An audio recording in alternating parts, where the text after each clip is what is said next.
Welcome to Give a Heck. I am your host, Dwight Heck, and for much of my life, lived my life in quiet desperation, wondering how I was going to pay the bills, take vacations, save for retirement, and one day wondering if I would get off the hamster wheel of life and have purpose. A life that most of society lives, which takes us to work, then home, then repeat, and pays us hopefully enough just to survive. The harsh truth that most live with more month than money and have no idea how to live life on purpose, not by accident. This ensures the mass majority are living not just financially broke, however emotionally and mentally as well due to financial pressures. In each episode, I will introduce you to thoughts, ideas, and guests that can help you to learn how you too can live life on purpose, not by accident. Good day and welcome to Give a Heck. On today's show, I welcome Teresa Moerer. Teresa is an author, coach, consultant, and speaker. She published The Art of Assisting Aging Parents. On a 35-year career as a physical therapist and experience caring for her parents. During her multidisciplinary group therapy efforts in skilled rehabilitation, she developed a framework for building the body, brain, and spirit to achieve superior mobility and personal life. She now uses scientific research-based interventions to teach others the therapeutic benefits of face-to-face group interactions, therapeutic activities, and health strategies. She uses her unique Xperi age training to help people of all ages find their strengths and life visions, set goals, target concrete activities to achieve them while participating in group interactions and enjoy life. Teresa believes that people worldwide can use her training as they face the challenge of keeping their parents healthy and aging in place while continuing to manage their personal life and commitments. Teresa works with business leaders and individuals to disrupt current thinking, create new avenues for creativity and problem solving, and build their businesses. Teresa and her husband live in Iowa and have 3 growing children. I'd like to welcome you to the show, Teresa. Thanks so much for agreeing to come on and share with us some of your life journey. Thanks for having me, Dwight. It's a real pleasure to be here today. Thank you for coming on. I'm excited for this conversation. As we talked prior to starting the recording, like many, we want to be able to do what's best for our aging elderly parents. And outside of that, I want to be able to, in my own practice, my financial business and my coaching business, be able to help others level up and be able to learn the right things to help out their aging parents or their aging relatives or friends or whatever the case may be. So I'm excited to learn from you how we can do this and give our listeners enough information so that they'd be able to feel comfortable to reach out to you to find out more and get help themselves directly. So Teresa, part of what I focus on in my podcast is somebody's origin story. I know to some people, they say, well, tell me some of your back end, tell me some of the things that have gone on in your life. But for me, the origin is really important because from you as a little kid, your earliest recollection and memories literally are tied right to where you are today. Decisions you've made, things you've done, things you've leapt into, things you've avoided. And to me, I think that's imperative for people to understand, as much as you're willing to share, of course, your origins. So what key things from your childhood to adulthood that led you to where you're at currently? Okay, yeah, and that is a great question, and I would love to share some of that. It is so important because I too believe that we all have a purpose in life, and that it does start, in childhood. We are very aware of, what this purpose is, and then sometimes we kind of lose it along the way. So yeah, going back to the origin is important. And growing up, I've always been in the Midwest in the United States, and I grew up in Nebraska till I was 11. But I have a vivid memory of childhood of having compassion for people. And I would just note, things that I don't know if anybody else was noting them back then when I was, 4 or 5, 6 years old. but I was very aware of, people and their circumstances. And I felt like I just had a lot of compassion towards them. For instance, one of our neighbors, and this was back in the early 1960s, but they got a divorce. And that was very rare back then. Divorce was rare. And, I would just look at that situation and say, why did that happen? What could have been done different? So I was also very much of an analyzer, even as a child, I was analyzing everything, But anyway, that was part of my childhood. I knew by high school that I wanted to help people, and I was very interested in science. So I paired those things together and I came up with physical therapy. But it's interesting that you say, what brought you to where you are now, because as a person, and now I'm 60 years old, and what I'm doing now, I'm, relating this to my childhood, but I loved art. And right now, I started a few years ago, I started oil painting. I wanted to get that back in my life.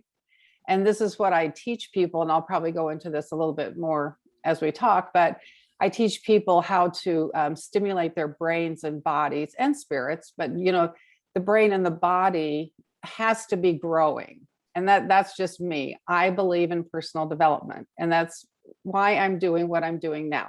And after being a physical therapist for 35 years, 36 years now, I still want to help people with personal development. So I'm, starting this new business. I'm in business for myself doing this.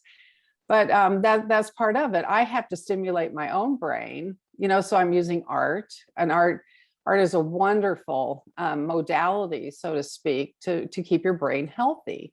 There are many, much research done about this.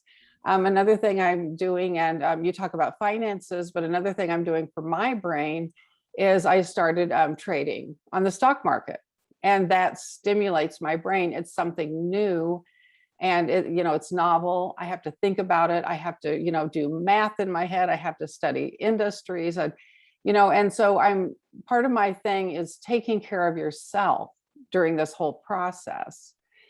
And so, looking back into my childhood, and actually, I would like to mention too that when I meditate, I take myself back into that childhood because there was no agenda, and now our lives are just full of agendas, every day, every minute, and I'm a creative, so I'm constantly thinking of things, how to develop something in a new way, or I'm writing a book in my head, So I have to unplug from the world sometimes, and I do that through my painting.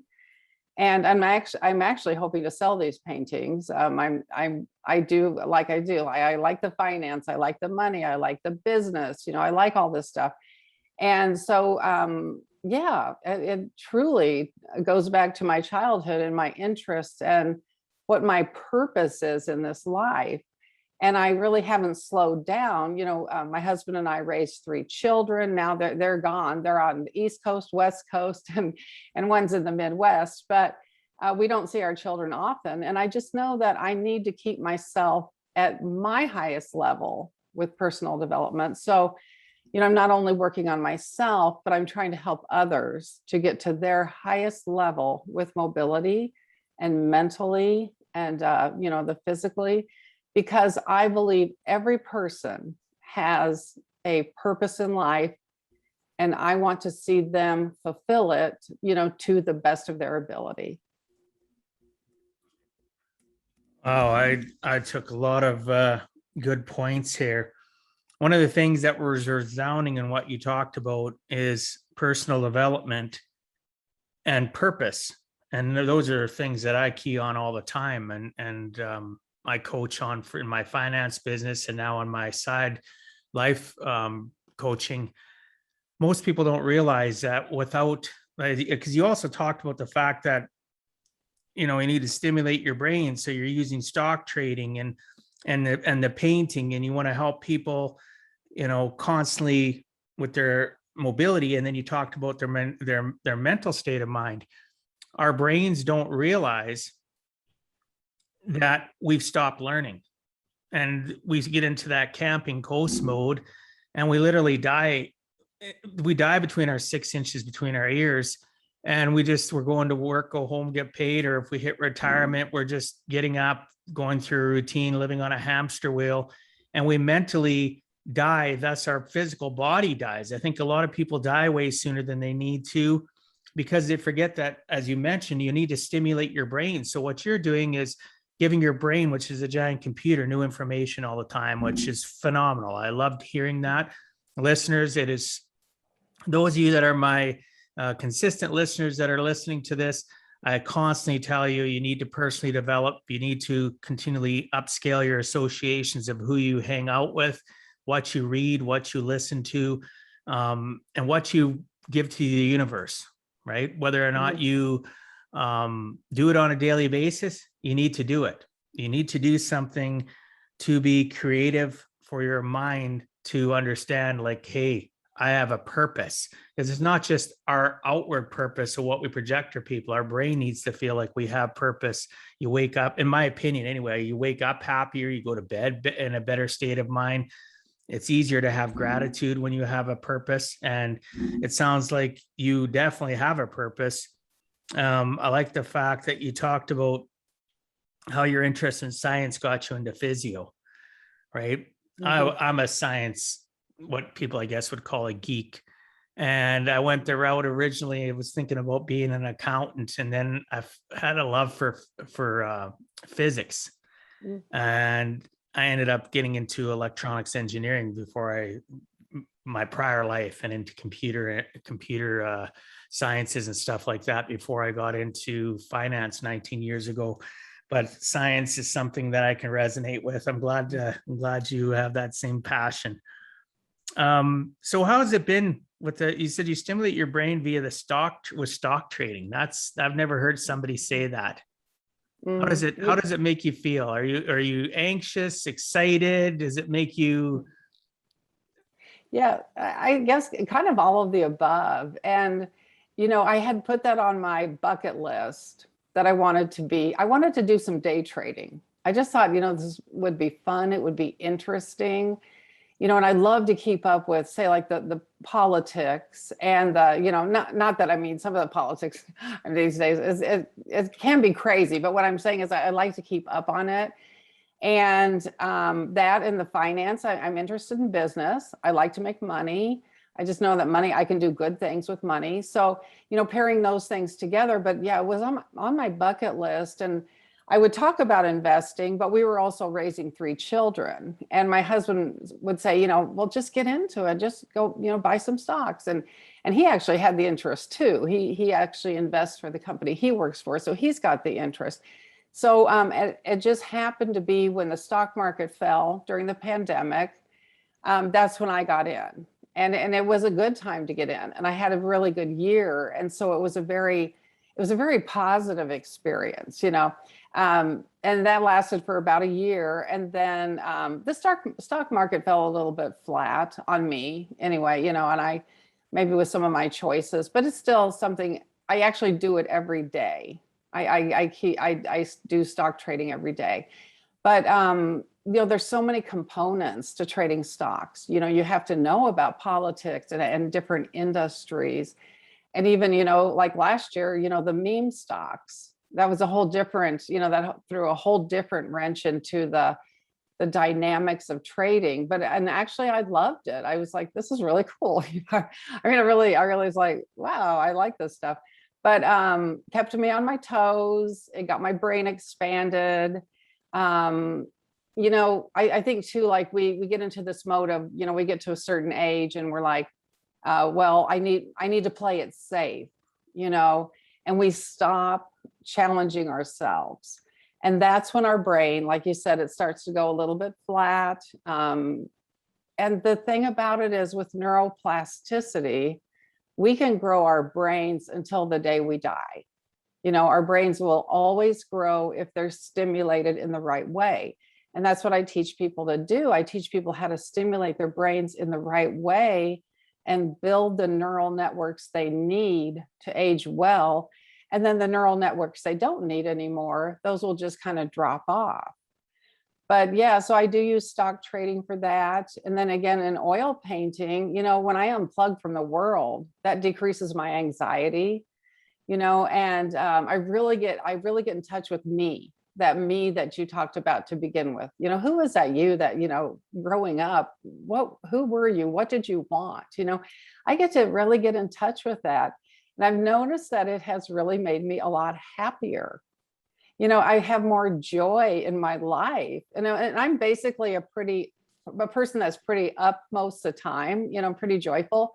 But I mean, to really feel joy, sometimes we kind of forget what that's like because we take ourselves away from it, with all, like I said, with all these agendas and things we have to do, and we have to keep up with so-and-so on Facebook, and we have to, do this and that. And we lose the joy. So that is what I'm bringing, back to my life, so that I can function. So many people, though, they find things that they're passionate about in their lives. And as you mentioned earlier, you raised 3 kids. We got so wrapped up as parents in our career and then raising our kids that we forget about ourselves, our own personal growth, our development, and feeding ourselves things that are exciting. Or I remember because I raised my kids as a single dad, and they'd get up in the morning, we'd get lunches ready, I'd take them to school, I'd work, I'd go pick them up, make supper, and then in the evenings I'm chasing them around or whatever the case may be. But I felt all of a sudden, I realized years later that I had forgotten me.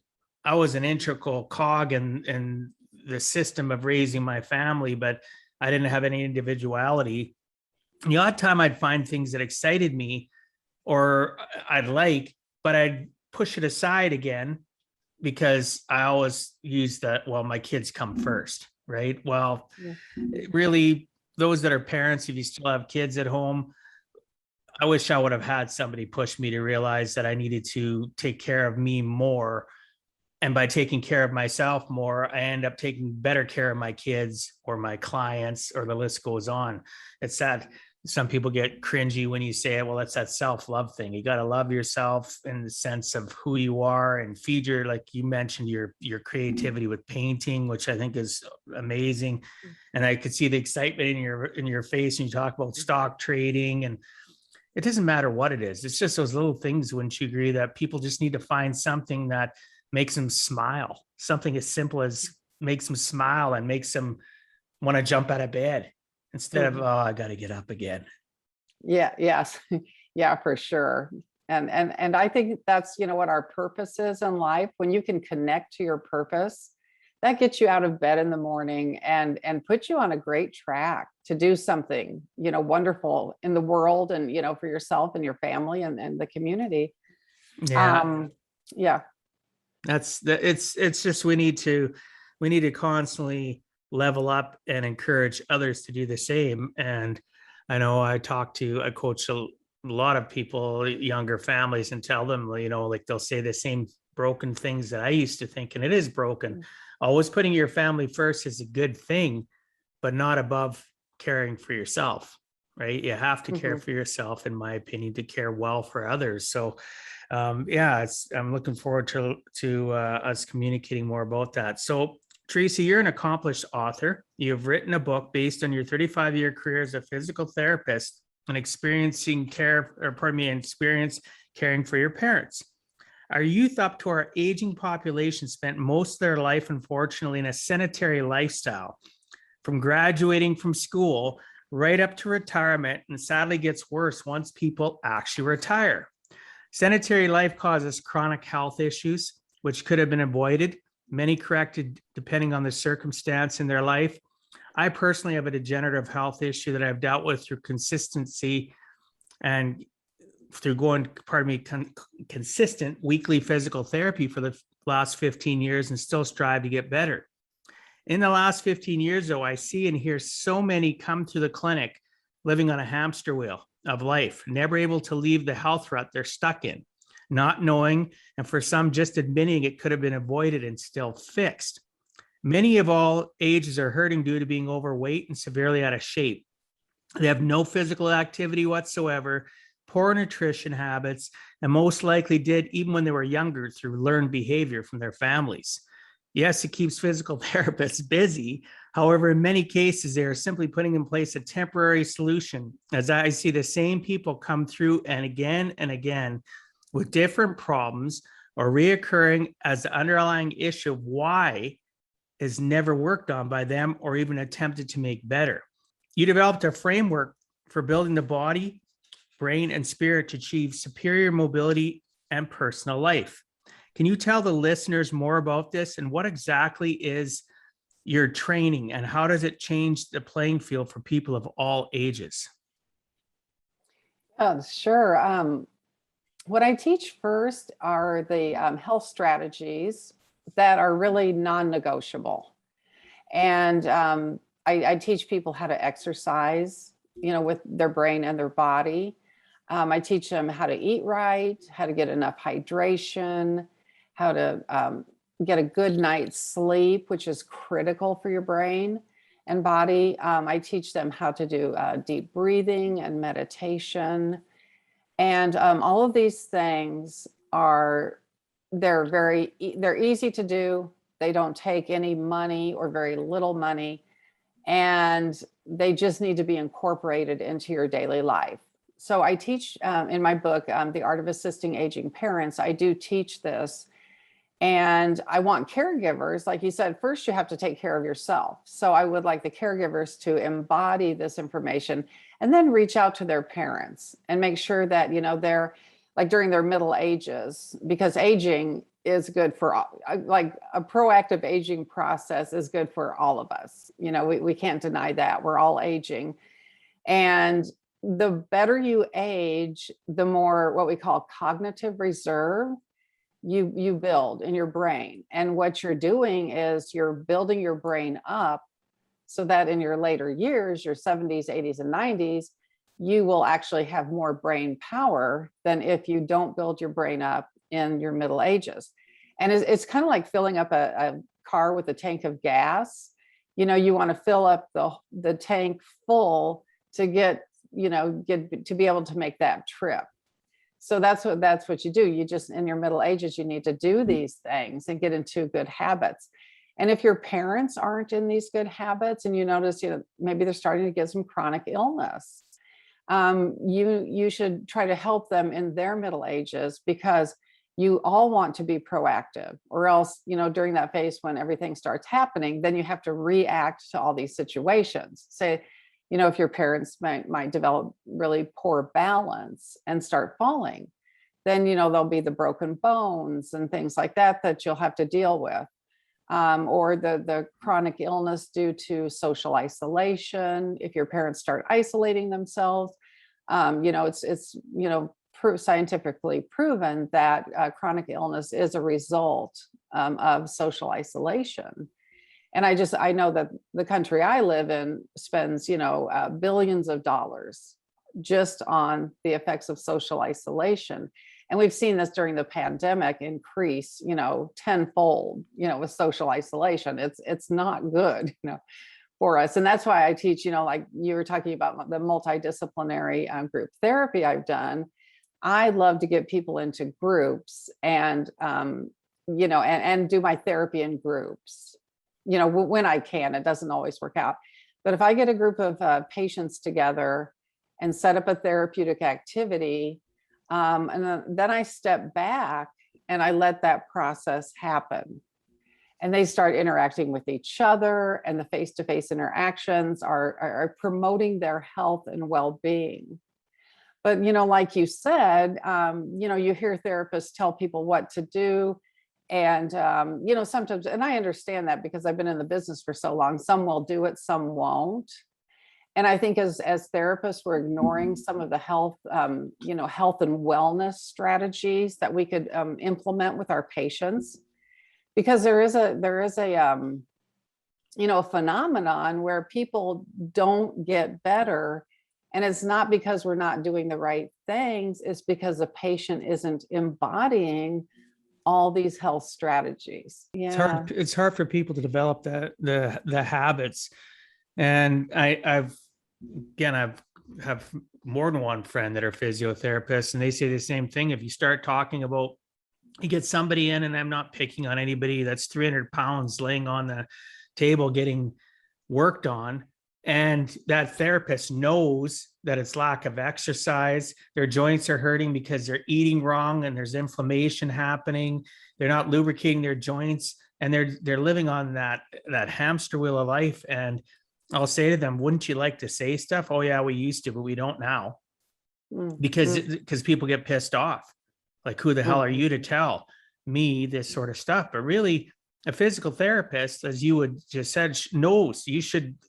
That's the first point of contact to say to somebody, hey, you're aching and hurting because of this. Quit drinking soda pop every single day. Take the sugar out of your diet. Limit the amount, eat healthier. Go for a short distant walk, and every day get better. Here's the habits I want to help you develop through the process of rehabilitating your injury or whatever is going on with you. But it's just, I get why they don't do it. It's frustrating that we have a society that isn't open-minded enough to learn, to change.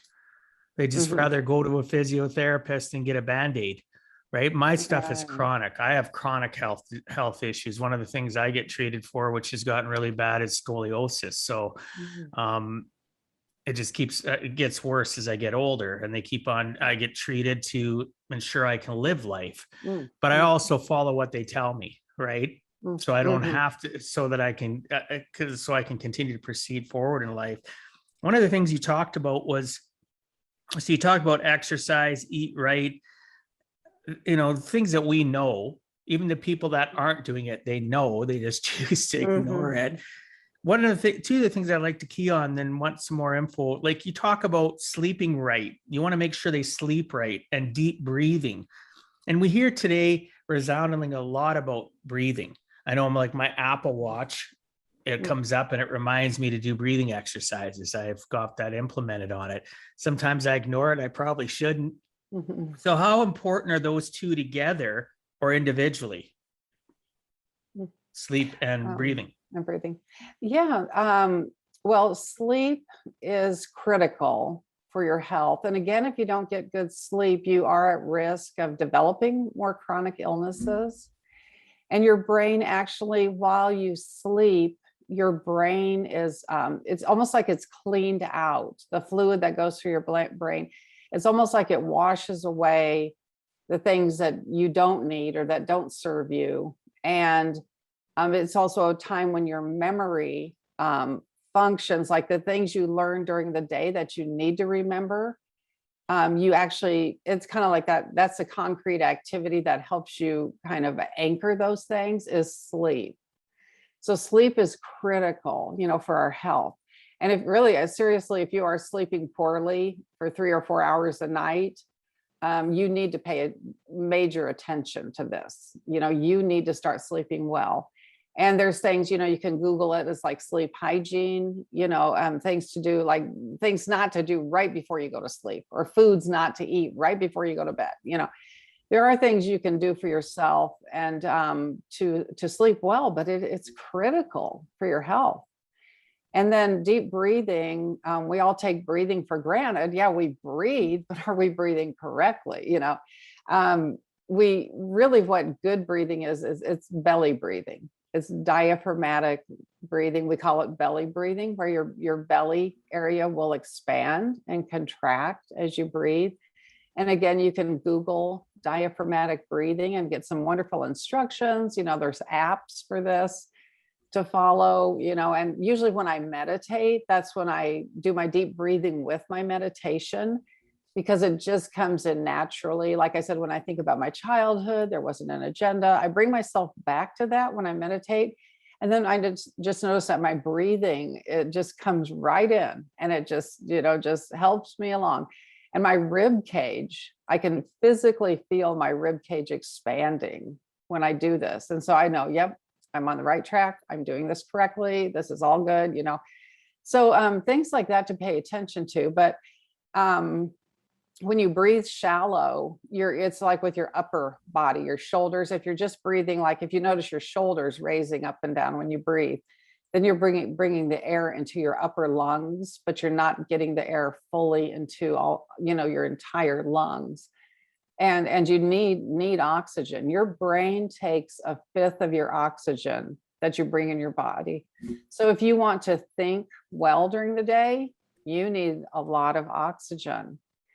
And your other organs need oxygen to, like your liver and your kidneys and, your digestive tract. Everything needs that oxygen. So if you're not bringing it in, it's going to end up being a problem. It might not be a problem now, but then again, when you get into those aging years, your 70s, 80s, and 90s, you are not going to be, aging as well and really enjoying life.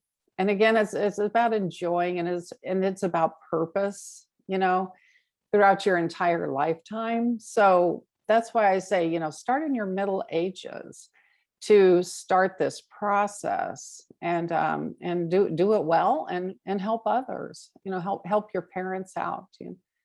And I was going to say, fortunately, my parents aged well. They did take care of themselves. My dad ended up with Alzheimer's. It might have been due to some stress he had. I don't think he ever enjoyed his job, and I think that was a stress to him, and I feel really bad about that.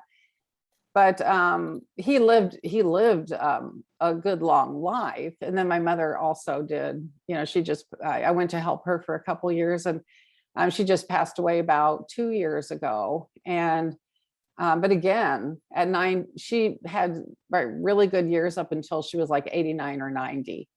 But they definitely took some steps, to take care of themselves. And we as a family, they had 5 daughters, and we all stepped in at the end. But up until that time, they were fairly self-sufficient. And that allowed us to raise our children and to, like, for me, I wanted another career. I wanted to do something else. So there's a lot of people out there raising children and helping aging parents. And, you got to think about yourself too. Do you want to go back to college, or do you want to start a small business, or you have that dream from your childhood that you would like to see fulfilled? It's just putting the steps in day to day. They're simple. They will bring you more joy and happiness, and you'll feel a lot better. That's a great response. I love that. When you talked about deep breathing, I know I have upper body issues. So, and you talked about breathing from the chest and not properly breathing. One of the things my friend Grant, my physio friend, told me, I'd say to him, I'd go into him, and I used to, until I've had another injury, I was power walking every single day on a treadmill, or I'd go outside, go 5 kilometers, which is 3 miles for my US friends. And I'd have short shoulders and stuff. He'd say, well, you need to be more cognizant of your breathing. This was probably 3-4 years ago. He said, you need to be more cognizant of your breathing. He said, you're breathing up here, not down here in your belly. So when he said that, I was just like, okay, that resonates with me. I get it. So listeners, you need to take your breathing very serious. What Teresa talked about, breathing from your belly, I have done, obviously not enough research, but I know when I breathe properly and I'm cognizant of it, instead of breathing that shallow from the chest breathing, and as you said, your shoulders, right? And that's why I'd have shoulder issues, because I have rotator cuff issues. And it just made me smile, because breathing is imperative. And we all know we got to breathe, but breathing properly can alleviate a lot of problems in our life. Like you said, it feeds so many of our organs. I think it also makes us sleep better, because it ties to sleep. I think of people, you talked about the fact tying that to your meditation, and that you've got that routine of your breathing. Again, all of it's habits you've developed. So if we could learn that habit of breathing properly, as you said, and doing different things in our middle ages up to where your parents or my parents, in your 80s and get to your 90s, they're going to be so much better off. We have already a in the States and Canada and North America, around the world, the medical system puts band-aids on everything instead of looking at the holistic approach of just, like you said, exercise, eat right, sleep right, deep breathing, just 4 simple things that they don't focus on. They're just, oh, what's the problem? Okay, write a script here, go get this pill, right? Yeah. They don't focus on enough things. And again, I'm not picking on the medical system. I'm just saying that they should utilize some of these strategies or things that you've mentioned to help people level up. And if that doesn't work, then it's an actual physical concern that needs to be medicated. A lot of it's stuck between our 6 inches, and we're not breathing right. We're not sleeping right. Like you said, 3-4 hours of sleep. How is that supposed to help anybody function properly? And they don't think properly, then they're magnified stresses because they're tired.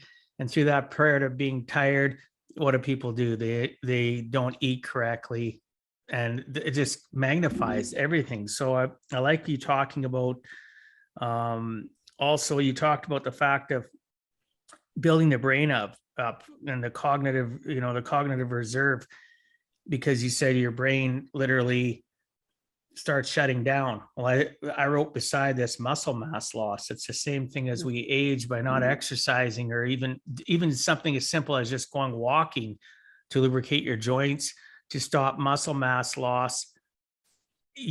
One of the things you keyed on that I don't think most people think about is the fact of brain loss. Right.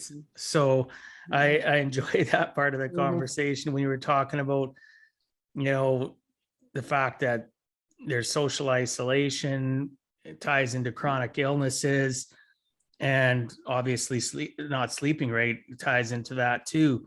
So how have you found over the pandemic with social isolation, the people that you deal with? Do you have any any specific, I can't even think of the word now, tricks that you teach people in regards to avoiding that social isolation if they're stuck? Do you have anything that you could recommend to people?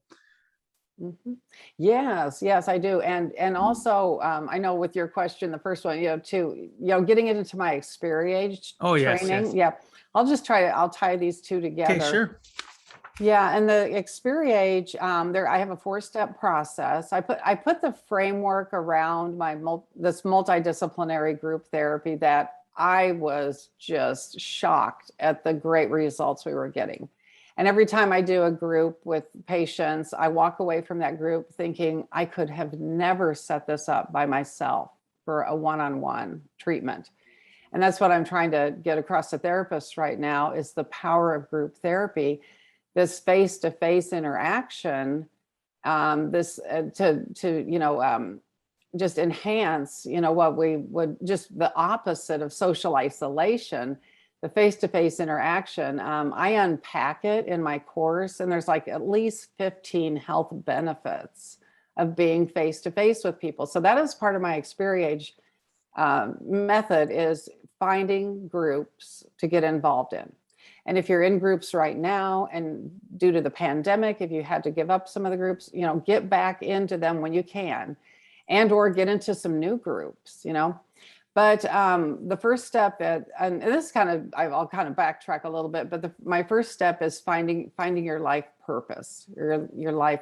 Well, actually, it's actually finding your strengths.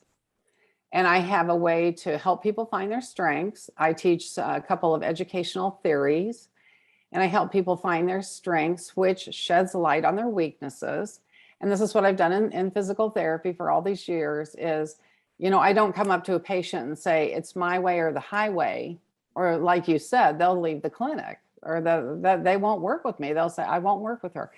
So I have to find that it's a balance. And by knowing my strengths and weaknesses, and how I, listen to things in the world, and how I communicate with the world, knowing that, and then knowing all my patients, and I evaluate their strengths and find their weaknesses. And by doing that, I can, find out, putting that with their purpose, I can develop a treatment for them that will help them get to their highest level. And just for an example, like a weakness would be, some people don't know where their body is in space. And when I'm working with them, I'll say, well, move your leg like this, or if I just tell them that they don't know what I'm talking about, or, I'll put them on a Swiss ball, the big exercise balls, and they don't know how to balance themselves. So I find the weaknesses and we work on that. But I also use their strengths to find out how we're going to work on these weaknesses. Am I going to give you a handout, or am I going to tell you about this? Or am I going to show you how to do this? Or am I going to activate your muscles so you know what's going on? So it's, just taking that little bit of time to, understand yourself and understand your patients. And this is what I do with the caregiving role, and I unpack this in my book, and I give you all the questions to ask, so it's kind of done for you. But I tell people, if you only have 5 minutes during the week, if that's all you've got, just ask your parent one question. Now, if you have a chance, if you have a half an hour that you can go and sit down with your parents and, have them tell you some stories of their past. If you haven't picked up on it yet, find your parents' strengths. And my second step is finding their life purpose, and tweaking that life purpose. So, you can kind of combine those things together, the strengths and their life vision. And from there, that's where your I want to say your pivot is, or that's where your kind of your advantage is. If you can know those two things, then you know how to set up a program for your parents and or yourself, I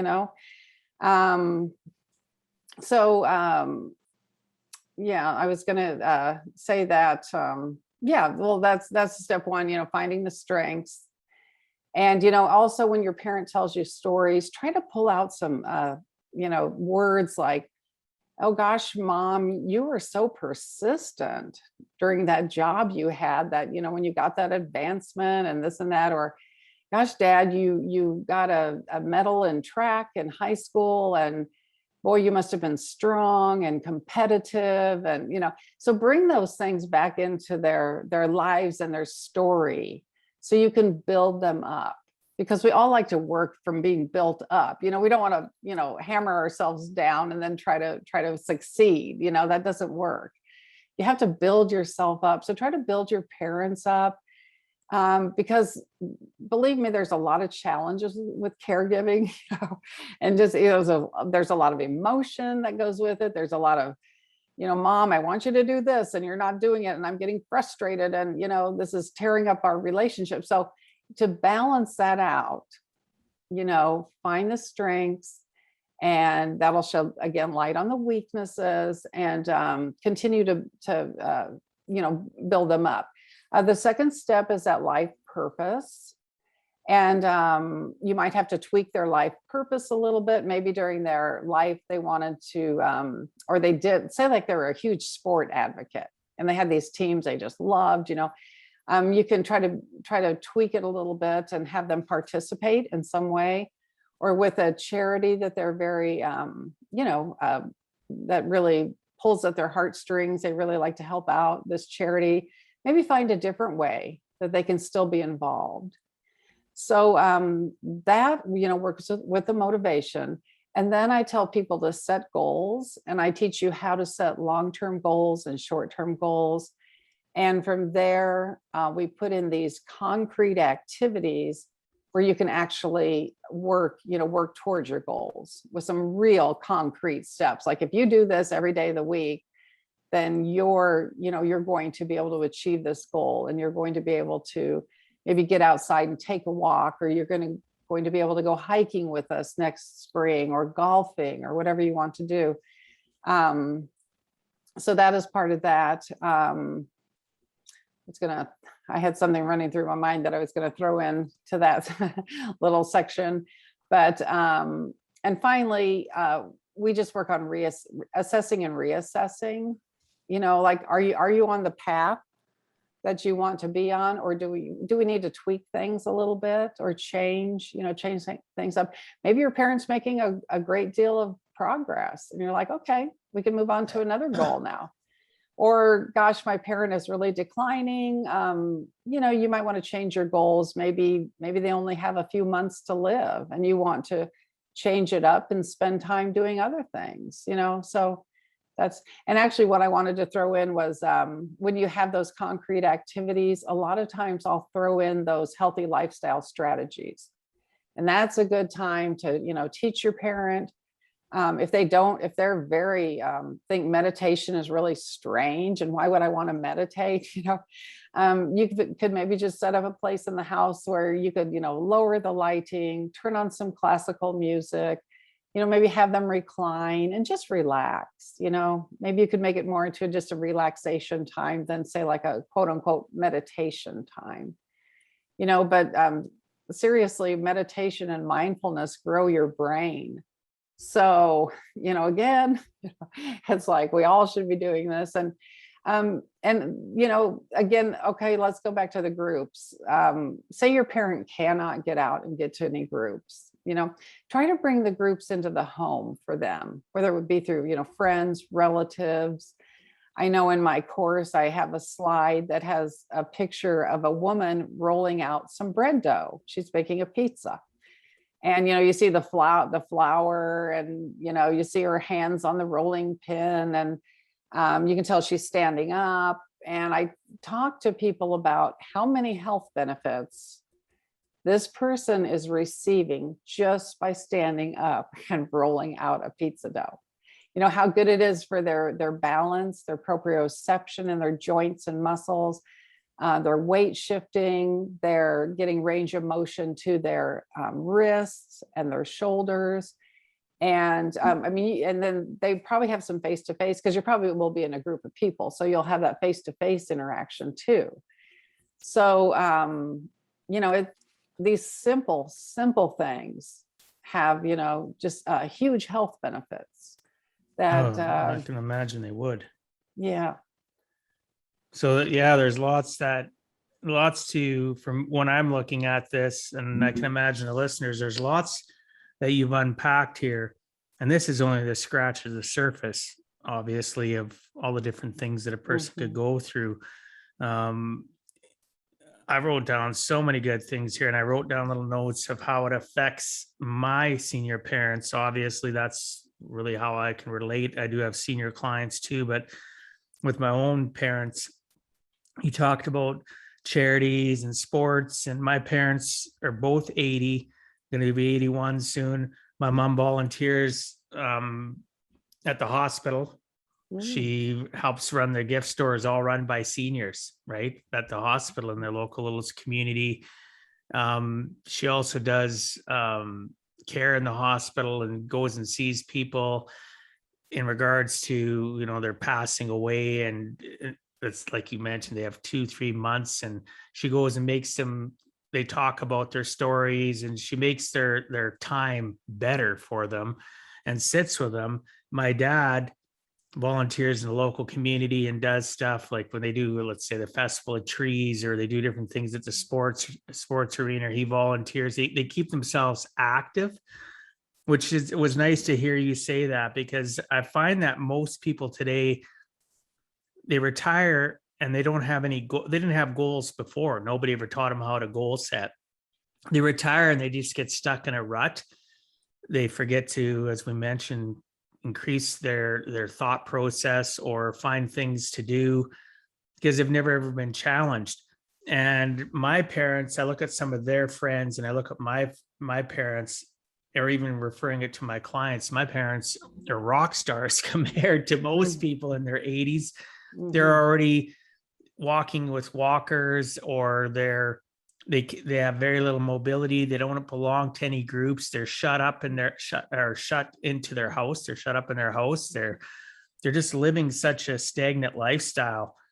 And even though the things you talk about are easy, how do you find people respond when you start going through this? Is it better always in that group setting when you bring this up and you educate them versus like, is that also positive of it versus the one-on-one communication with them? Maybe they don't feel so targeted. Yeah, I think so. It kind of depends if people are, open to this information or not. I think some people realize that they have to take their health into their own hands. I think here in the United States, we're excellent at, saving lives and kind of that emergency and, gosh, the brain tumors that are being removed right now and people have full lives again. I think it's incredible what we do with our medicine. But I think as far as staying healthy, we actually have to take that into our own hands. And I think it's just if people are, aware of that and are willing to do that. Some people just aren't willing to take it into their own hands, but I really think that's where our healthcare begins, is with our own actions. And you can't say that it's not out there right now, because it is. And really every we read the Wall Street Journal. There's tons of articles in there about your health. Any magazine you open, any paper you open, any all these emails you get are full of medical information. So it is out there. You can't say it's not.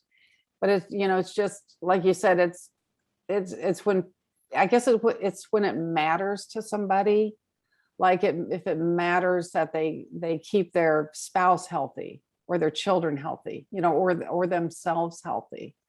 I think that's the crux of it, is how open people are to it. But too, when you get into groups, sometimes you're more willing to do what the group does. So yeah, if you teach that in a group, if you teach good nutrition, then people start comparing, well, I'm doing this and I'm doing that and it's working and I feel better. That there's maybe a little bit more compliance if you get the group going. So in a way, positive peer pressure, because Yes. they have a group of people that are going through similar highs and lows, and they don't want to show up at the next group session being stuck in the same place. Would that be fair? Yes. Yes. Because I've had this conversation with people about anything. It doesn't matter what it is. I can coach a person one-on-one, but if I'm coaching or I'm communicating I belong to some masterminds, I find the masterminds where there's, even 6, 8 of us, we're on a Zoom call and we're having a conversation. The next time we meet 2 weeks later, which is every couple of weeks, one of them I belong to, I'm more apt to ensure that the things we talked about, I've applied or done, because I've made a commitment and promise to myself. But when we make promises to ourselves, most people break those promises. But in a group scenario, you're less likely to break it, because you don't want to show up and be the person going, I didn't do nothing. Right. Yeah. I didn't move forward. Yeah. So I appreciate your take on that. I think group therapy, group communication, group coaching, group anything is better. Just because we get to hear other people's thought processes. And if we disagree with what they're saying, at least it's making us think, right? It's making us, it's stimulating the brain, as you had mentioned, is one of the things that we need to do. I like the fact you talked about relaxation versus meditation. I know my parents in their 80s, just vetting the fact of them hiring somebody to, let's say, clean their house or doing things differently so they don't use the stairs so much. That's already a challenge in communication. And some of that's because I'm their kid, and there's dynamics from when I was a child to adulthood. Love my parents, we get along great, but they won't necessarily take that information from me. So it's imperative that I find somebody that can get that information across. But I like the fact that you said, if you can't get them to meditate, at least have some classical music playing, get them into a situation where they're just relaxing and chilling out, because even if they're not physically mentally thinking about meditating, at least their brain's calming down, which calms their body down, correct? Yes, absolutely. Yes. So relaxation, I like that you didn't make it so that it was de facto standard. You have to teach your parents how to meditate. And you gave, because people don't like being pigeonholed or stuck into a corner or backed against a wall. They like an AB, right? Yes. And if we're going to help people, we have to give them an AB close, right? That's what it is, a standard practice of people don't like not getting choices and being told you got to do this, especially when you're talking to your parents and they've been alive longer, they raised you, they wiped your butt when you were a kid, right? So there was so many things you talked about that I could key on, but I really enjoyed your response on, finding your strength, life purpose, assessing and reassessing, and getting people into groups and meditation. Listeners, there's so much. I would highly suggest you reach out if this is a concern like it is for me, to Teresa to find out more on how you can help out your elderly parents. But backing that up, helping your elderly parents, Teresa mentioned, and I 100% agree, you got to work on yourself. And along that process, working on yourself, you will do, like you talked about, sitting down with your parents and talking to them about, like, asking, tell me stuff. And then keying on things within that story, you're going to have a better connection to them, but it's going to help your mental health, in my opinion. You'll leave wherever your parents are. You'll go home having more knowledge. They're going to be sitting there feeling more appreciated and being able to recollect and, reconcile their past. Because some of the past they might talk to you about won't be the most comfortable. Some of it will be really good. But you're going to hear the good, bad, and the ugly, because I have had those conversations. I need to do more of it, though. So I really appreciate that reminder that I need to go that 5 minutes, even if it's on, like, my parents will FaceTime, right? They got, we got them iPads, my sisters and I, years ago. They'll FaceTime, they'll talk and stuff. So the listeners, if you think you have to do this all physically, yes, it's great. Face-to-face is still the best, as Teresa mentioned prior in our conversation, but anything is better than nothing. And you can ask them, hey, how's it going today, Dad? How's it going today, Mom? Oh, Mom, you went to church today and you volunteered doing this. Oh, Dad, you went golfing. Anything interesting happen? Oh, such and such did this. And I had a conversation with my dad recently, and their ball went this way, and he's laughing. And I'll go, oh, how did that make you feel? Oh, he says, we all had a good chuckle. But I don't do it consistently enough. So I really appreciate that part of what you talked about, is to always be engaging, whether it's 5 minutes, if that's all you have, or if you can actually physically go and see them and spend a few hours with them. I discounted that. And through the pandemic, I don't know if it's the same for the listeners or yourself, I found myself longing for things that I took for granted, right? And spending time with my parents, because we life's in session. We don't know how long we have, and regrets suck, right? Go spend some time with your parents, talk to them. Yes. I love that too, because and one of my subtitles in the book is making treasured memories. And honestly, when your parents do pass away, because both of mine have, you just start living on the memories. And if you don't take time to make those memories, you may have some regrets, or, hopefully not. But, if you make the memories, you're just going to have that much better feelings towards, after they pass away. So and make sure you prioritize your parents. Obviously some people are going to be listening that they just don't get along with their parents. I have lots of clients like that. But if you do have a connection to your parents, don't constantly push them off and make everything else a priority. Because like Teresa said, it's just, things can happen and all of a sudden they're gone. And regrets are not good. Yeah, I love that your parents are doing so well. They are. They are. Right? They do have some health issues, but they take care of them. And I went and seen them on Sunday here, because in Canada it was our Thanksgiving weekend. So yesterday was Thanksgiving, but I went there on Sunday, and I was visiting with them and just having conversations. And I'm trying to introduce to them the fact they should hire somebody maybe to clean their house once a month. And that's going to be a process of months before it's going to become something I got to make. The biggest thing is even if my parents are listening to this, we have a responsibility to give people information, not in a blunt, hurtful way, but in a way where they can absorb it, think about it, talk to them about it again, so that eventually it becomes their idea. because in life, we don't like to feel like we're controlled. We want to know that we're, all of a sudden one day I can talk to somebody I've been talking, I'll use a clients, for example, for months, and I'll see them again, or they'll reach out to me. Hey, I was thinking about this. And I know what they're saying to me was instilled by a conversation over months or maybe years. And that's okay. As long as the end result is they take ownership for their lives, right? So my parents are doing quite well. I know it's been tough, obviously, because of the pandemic, and we've had lockdowns and then no lockdowns, and it's a goat show, right? But yes, they are doing well, and I constantly encourage them. And I did say to my mom, one of the things that you do is you phone. So she has to phone, and the oldest person she has, I think, is 94 or 95 that works in that gift shop. Still shows up, right? Whether or not she takes the handy van or however she gets there, works her 3-4 hour shift.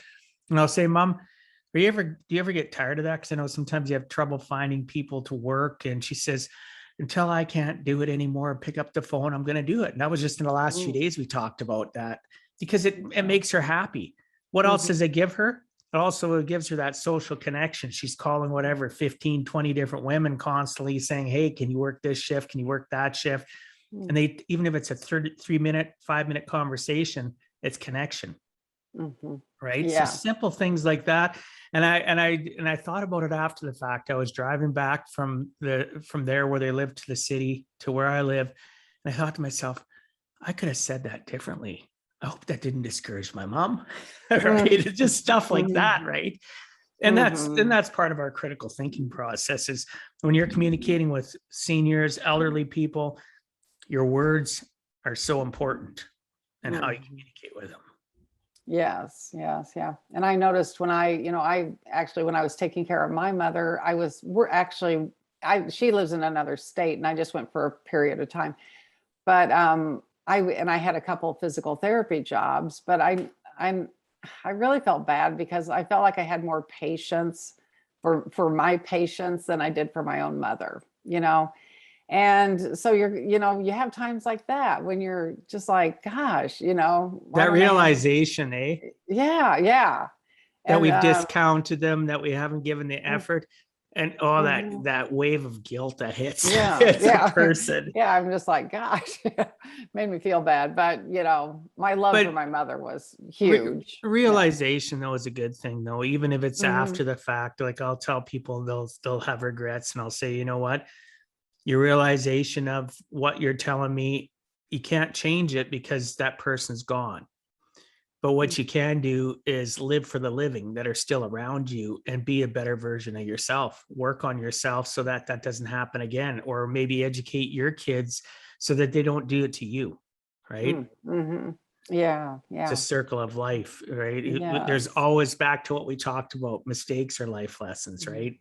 What are you telling yourself? What are you learning? So the last thing I wanted to cover here is extended long-term care facilities, retirement homes, stuff like that, because there's a predominantly shortage of it. I don't know about where you live, but if you look at statistics in the US and Canada, because of the aging baby boomer population and the generations after, there's more and more people, more and more demand for short-term care, long-term care, retirement homes.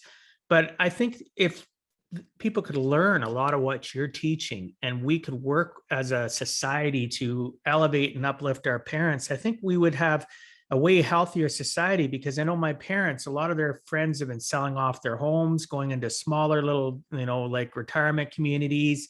Not that it's bad, little townhouses, condos, whatever you want to call them. But I feel that the more we work on helping our parents do everything you and I have been talking about, so that they can stay at home into their mid 80s, 90s. Like, my mom has a friend that I think she said 94, still living on her own. Right. Yeah. That's perfect. So do you see that as I guess the question I have is, do you believe, like I believe, that if we do this, it'll take more stress off of the family unit? So the younger families feel guilty. Their family, they don't necessarily have the ability to have their parents come live with them. So they go into long-term care or whatever the case may be. Yet if they had some of these tools, they could maybe get their parents to still live at home and have people come in and do certain things for them so that they can feel worth, because you throw them into these environments, because I have had people and still people that are in those environments, and you talk to them, there's loneliness, it's unfamiliar territory, it's not their home, and they're trying to live in a little room that's a couple hundred square feet, like a bedroom and a little TV area. And it breaks my heart. So that's one of the things I wanted to ask you. Do you think yourself personally, the answer is probably pretty self-evident, that it would make a huge difference in our retirement community in North America if this was taught more, so that they don't have to feel that they have to leave home? Because I hear people pushing their parents, oh, sell your house, go live in one of these homes, you get to play checkers and you get activities and this and that. But it's not about the activities, it's about losing that connection to your home unit, in my opinion. So what are your thoughts about that?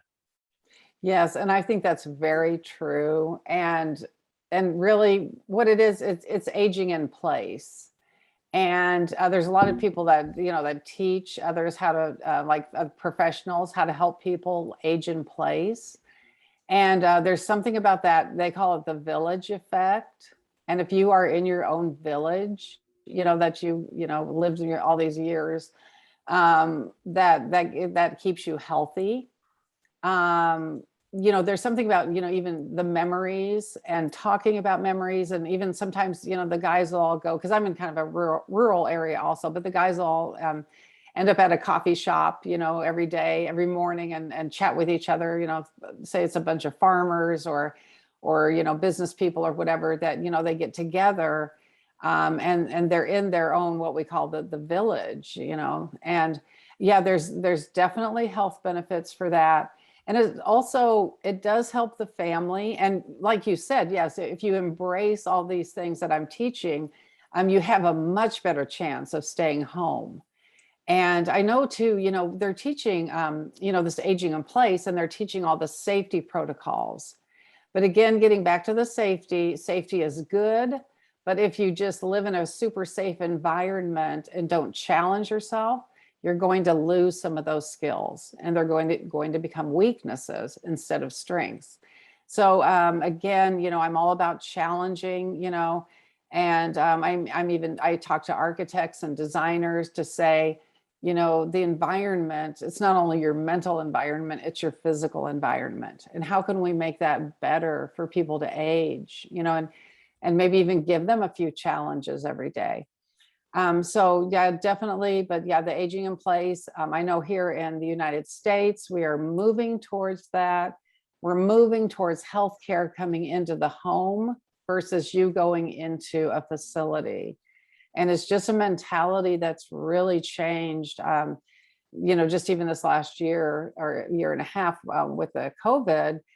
People are not wanting to put their parents into homes as readily. They want them to stay in place.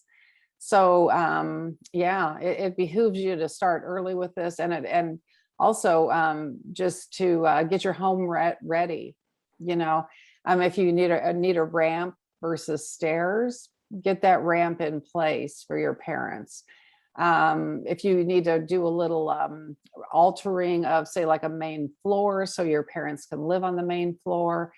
Maybe widen some doorways, think about the future for your parents. Are they going to be using a walker or a wheelchair or something like that?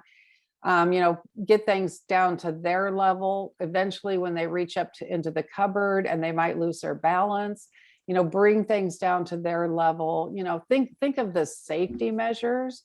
But while you're thinking of those safety measures, remember the challenges, and you and your parents set up a few challenges that they like. Maybe they like to garden.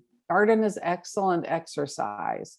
You get to, shifting your weight back and forth, using your muscles, hearing all the sounds in nature, and again, and the visual stimulation. And what that sensory stimulation does for you is it wakes up your brain. And when you wake up your brain, you're ready to learn. So just, and I help people like put this all together. I know, like you said, we have talked about a lot of information today, but I kind of make it easy. I kind of have it done for you so you can just take it and implement it. Yeah. That's amazing. I like the aging in place. That's just, it's very simple, few words, but very powerful. If a person and those listening, you think about it, isn't that what we all deserve, to learn how to age in place, to do all the things that Teresa just mentioned, do the ramps, make things easily accessible so they don't have to reach high. And I thought about it. I was helping my mom get the last of turkey dinner done so we could eat on Sunday. And she said, Dwight, can you reach up and get that? And it was something that normally it wouldn't be an issue for her. And I could see that she was kind of fearful when she called me over, and I said, no problem, Mom, I got it down. And I thought to myself, right when you were saying that, why wouldn't I say to her, hey, Mom, why don't we rearrange your shelves? Right. So now that's something you made me think about it. So people listening or watching this on YouTube, little simple stuff like that, people like Teresa can give you that realization that, things that you just take for granted. Oh, that's okay, I helped my mom. But to really help her would be to help her organize her shelves so that she can not have to reach up high. Putting ramps, they're not at that point yet where they need a ramp, but just simple things like that. Be proactive instead of reactive. And I think one of the things I was thinking about too is the more we do this stuff and help them stimulate and feel better and age in place and have that village effect you talked about, where, people go for coffee and they talk, all these things are going to keep on stimulating the brain. As you mentioned earlier in our conversation, the brain grows till you die. It'll make it so that maybe you can avoid severe dementia. I'm not saying that dementia and Alzheimer's doesn't happen regardless, but maybe you can slow down the effects of it by just doing those simple little things of making them feel accomplished. Because I can't even imagine how my mom would feel reaching up, how that affects her 6 inches between her ears, or me not encouraging her to continue to make her phone calls or work in the gift store or to volunteer at church or to volunteer at the hospital. All the little things that have run through my mind as we've been having this conversation, and how I can help my parents continue to level up. But first and foremost, I had to level up my thought process. So thank you for that. I appreciate that. Mm-hmm. Sure. Yeah. Even the gardening, you talked about that. Yes. Just the little things like that, little simple things that we just, my mom loves her flowers and she's got a small garden compared to what she used to have. And I never thought about that. The sounds of nature and just the act of bending and doing stuff and moving around and lubricating the joints. It's just, I didn't think about that, but thank you. So that's another thing. That's one thing I love about having guests on.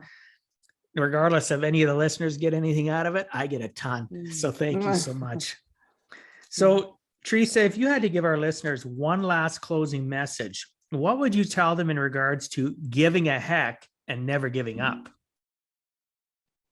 One thing I would say is if you give a heck, start today. Do not put this off until tomorrow.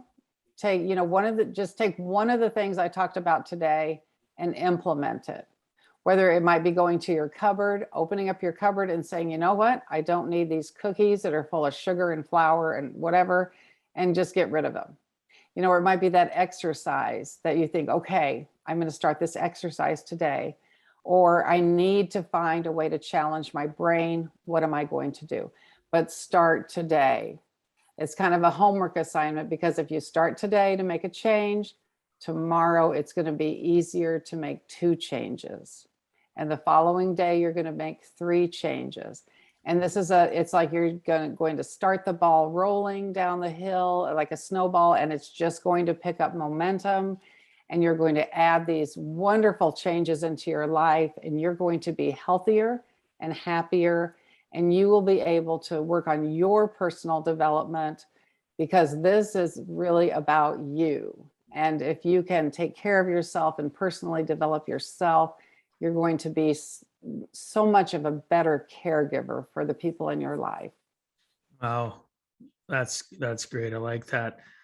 It's simple. Start today. Mhm. Don't put things off. I tell people that too. You got to take that initial baby step, and eventually, over a period of time, you're going to be walking, then you'll be running, and it has to Mhm. start somewhere. And people procrastinate so often in our lives, right? Including ourselves. We Mhm. do it too. Mhm. Yeah. So our time is almost up, and I want to respect our listeners and your time. However, before we end, can you please tell the listeners what's the best way to reach you? My website is teresamoerer.com. And on that, you can find my email.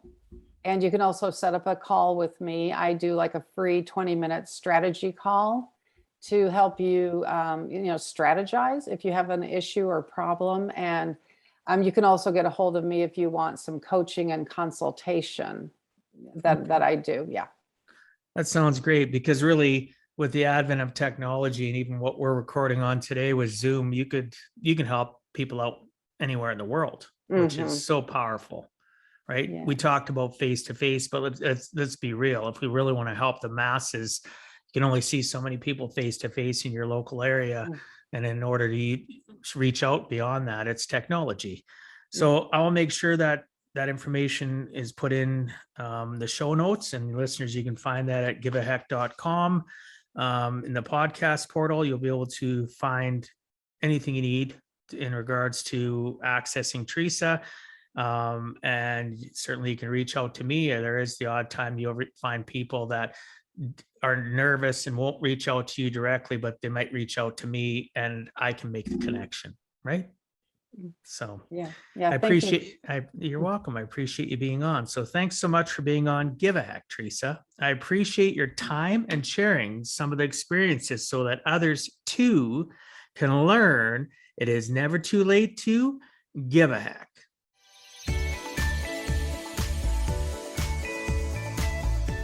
Thank you for taking time out of your day and listening to Give a Heck. If you find value, I'd appreciate you sharing with your friends and family so they too can learn how to live life on purpose, not by accident. So you do not miss the next episode, please subscribe on your favorite podcast platform, and please also post a review. I look forward to reading your comments. This has been Dwight Heck. If you want to check out other podcast episodes or today's show notes, please check out my website, giveaheck.com.